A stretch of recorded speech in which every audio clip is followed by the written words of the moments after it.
guess I'll start with a quote, that says, many people fail not because they plan to fail, but because they fail to plan.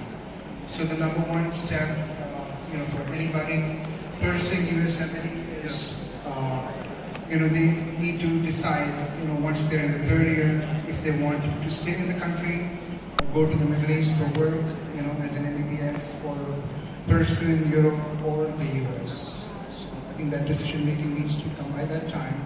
And then after that, I guess I forgot to introduce myself. So I'm a hospitalist in Chicago. My name is Mohammad Hassan. He's palliative care medicine. He is an ex-associate professor of internal medicine nursing. And he's the current chairman of the National Committee. And the late Masar Khan, he's GI at University. And then, of course, Moise Pai was announced in Canada. The privilege that he came to Hyderabad.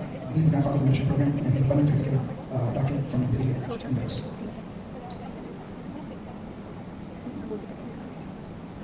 So, coming to starting, so once, you guys have the third year, we all need to look at, the options of coming to the US. Whether, you're somebody from the US who's come to study in BCMS, then you're obviously a citizen, or if your family, some folks say about the green card, that gives an edge. Or you're going to be, somebody who's not a green card or a citizen, who wants to visa. So those things come into the picture. And then, some of the other things to remember is, for residency process. Obviously, all the time, American grads are preferred over any foreign American grads who are FNGs.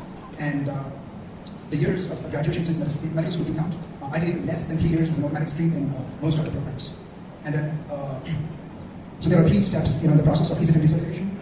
Step 1, Step 2, and Step 3. Step 1 is now pass and fail. So, usually people can start that at the end of the third year, which is like microinformal. And then that might need like 6 months of process time. And then Step 2, ideally, I think should be done during internship when you have started your clinical knowledge and you have the entire wealth of education from the 5 years of medical school. And preparation time can vary based on individual factors, and some people can pass it fast, some are slow learners.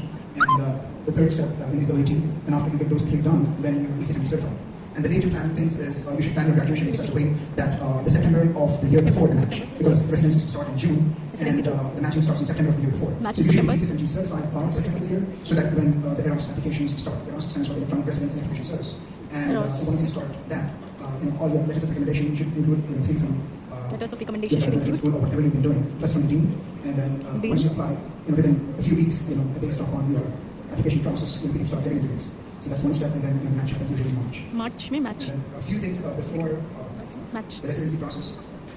Based on your background of your PG experience, also has some merits. For example, let's say you've done PG from India, it does hold weight. Obviously, it holds more weight if you've done an MRCP from UK, especially for those people who have had less than 3 years of, more than 3 years of education since graduation. And other things that matter in